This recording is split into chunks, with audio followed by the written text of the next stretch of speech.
Good afternoon, everyone. Well, actually, it's not a great afternoon. It's pretty somber. This is a somber edition of the North Shore Drive podcast. I'm Adam Bittner, digital sports producer for the Pittsburgh Post-Gazette. I'm here with Ed Bouchett, who was our Steelers beat reporter for decades, recently retired from The Athletic.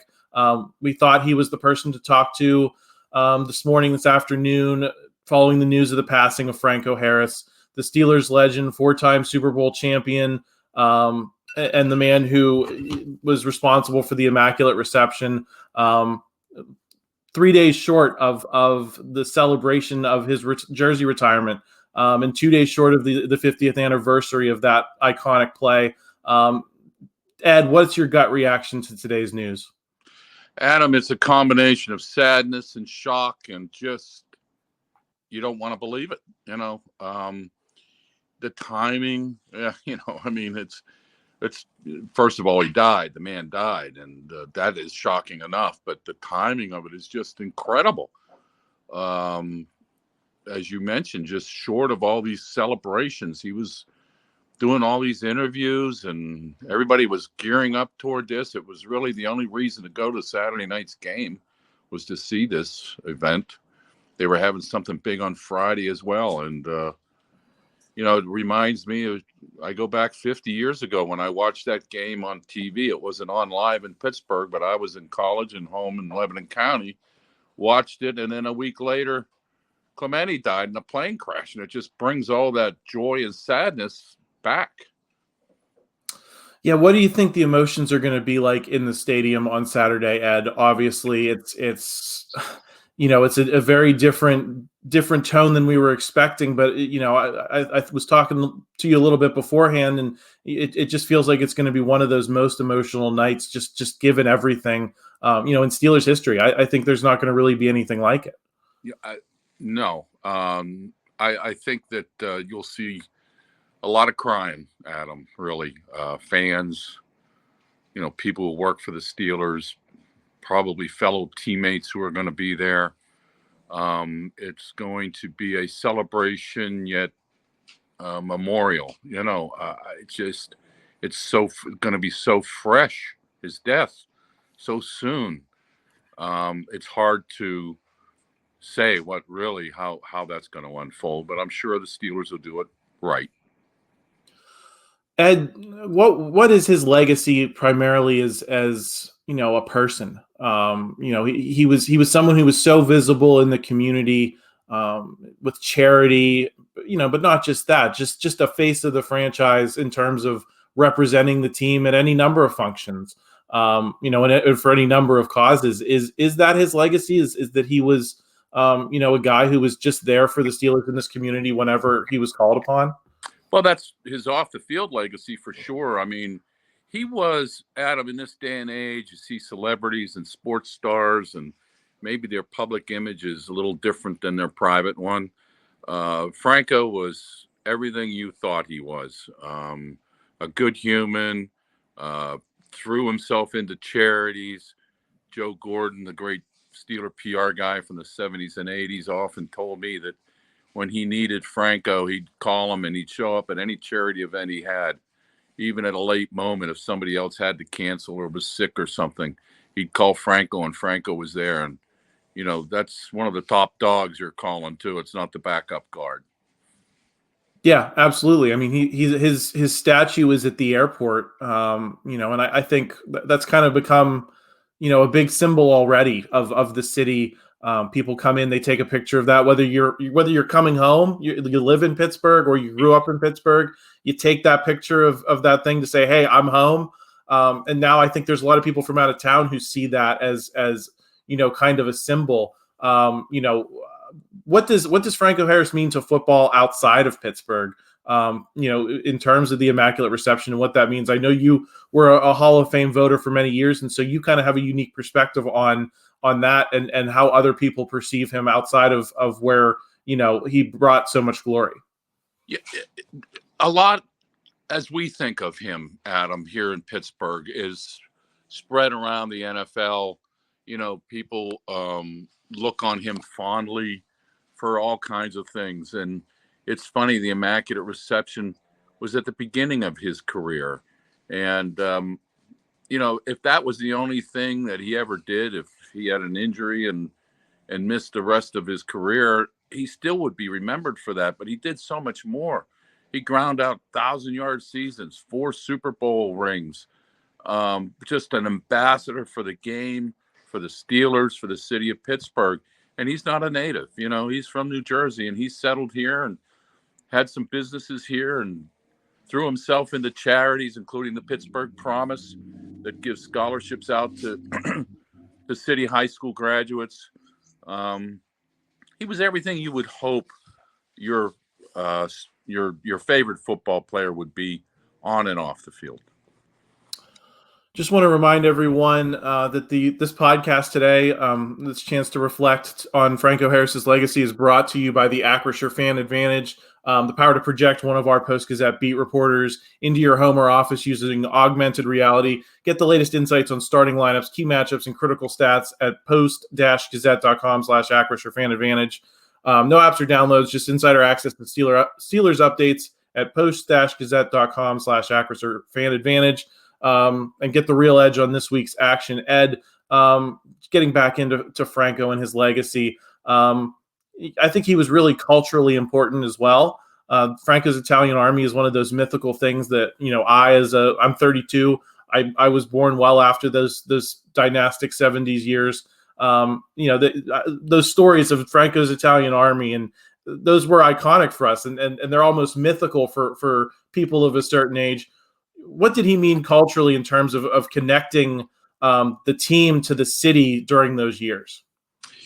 Adam, I have a hard time getting into that kind of culture, but I will tell you all the Steelers were beloved at that time, black, white, what have you. I mean, they were celebrated, as surely Franco was, but there were others like Joe Green, and you can go down the list, Mel Blount. Lambert was certainly a popular man, and Jack Ham, another one from Penn State, like Franco. And it brought the whole city together, as did the Pirates. I mean, these were heady times in Pittsburgh. The Pirates won 2 World Series. The Steelers won 4 Super Bowls in the 70s, and Pitt won a national championship. I mean, all that packed into one decade. It was phenomenal. It was a great time being around and being a sports fan, and certainly being a sports writer. Yeah, absolutely. And I think he was a huge part of delivering that. I think about the Immaculate Reception specifically. What does that moment mean in Steelers history, given what they were before and what they became after? And do you think the Steelers would have been? Do you think the 70s Steelers, we would remember them the same way without that moment, even though that wasn't, people forget, that wasn't the Super Bowl season. They didn't win the Super Bowl, but it kind of is looked at as a launch point for those years, isn't it? Yeah, there were people who argue they should have beaten the Dolphins the next week in the AFC title game and gone to their first Super Bowl, but it changed the whole culture of losing here. Take this season they're going through right now, multiply it times 40, and that's basically what the Steelers were for 40 years. And then Chuck Noll came along and Joe Green, they started building a team, and Franco was kind of the last piece of the offense. I mean, he wasn't the last piece. They certainly, that 74 draft with Lambert and Swan and Stallworth and Mike Webster and Donnie Shell after the draft was over, added all kinds of pieces to it. But they had some good receivers back then. They had good linemen. They had the quarterback. What they didn't have really was a great running game, and Franco gave them that. And he kind of led the way on offense. I mean, every year, 1,000 yards. But that Immaculate Reception, it was their first playoff win ever. It came in such a fabulous way. Nobody would have dreamed of it. 4th and 10, they're losing by a point. It's at midfield. And people still who were there, they were leaving. They were disgusted. And it just lifted up that whole thing. And I think that emotion carried into the 70s. I still think they had the talent to win the Super Bowls like they did, but it just hurried things along, I think, emotionally. Yeah, and again, I just think it's one of those moments that you think as a kid growing up that, oh, they won, that was it, they won the Super Bowl, and no, it really was kind of that first salvo and what became an epic decade. Ed, you talked about it a little bit there. Could you tell me about Franco Harris as a football player? What was his game like? What did he do well? And what helped him get to the Hall of Fame after that moment happened? What were the things that helped him get to the Hall of Fame? Well, he had the stats, 12,000 plus yards rushing at him, and the Super Bowls. He had great Super Bowls. He was MVP in one of them, and he was a 6'3" running back with great athletic ability. You don't find that in big men. He was a big man, especially back then. I mean, I think he was like 220, somewhere around there, 6'3". That was a big back then, and he could do it all. He caught the ball, as we so well remember in Immaculate Reception. That took a lot of athletic ability, that catch. It took a lot of football knowledge. He talked about how Joe Paterno told him to always finish plays. And after that pass was thrown, he started running downfield, and he was there. He was there, right place at the right time, but he had to pull it off, and he did. Then he had to get into the end zone, too. But he had speed. You don't see that very often in that kind of back, a complete back, every year, and he didn't get hurt. Every year he was there. I want to thank another one of our sponsors, Yinzers in the Berg. Hey, Yinzers, listen up. The Steelers campaign is off and running, so show your support for the black and gold. It's easy with 2 legendary shops in the Strip District, plus their growing online store. Yinzers in the Berg is the place to go for Pittsburgh sports apparel, accessories, and much more. We'll see you in the Strip, or check them out online, yinzerspgh.com. Ed, you mentioned that Penn State connection. That's another community that's mourning today, because he was a fixture up there. He was a great back alongside Lydell Mitchell at a time when Joe Paterno was really getting that Penn State program rolling. How much did that add to his lore in Pittsburgh, that he was one of those first great players that came down from Happy Valley in that Paterno era, and kind of represents that era for a lot of people? Yeah, I'm not sure about it, Adam, but it certainly didn't hurt. They had Jack Ham already 2 years earlier. He was drafted in 70 or 71. Ham was drafted. And so it certainly didn't hurt. The fact that he was a so-called local guy, even though he's from New Jersey, played at Penn State. And you mentioned Lydell Mitchell. Lydell Mitchell was actually the bigger name, but everybody knew that Franco would be drafted higher. Chuck Noll, the famous story, wanted to draft Robert Newhouse, and his scouts wore him down, I think, and eventually came around to drafting Franco, and to his dying days, probably thanked those scouts for doing that.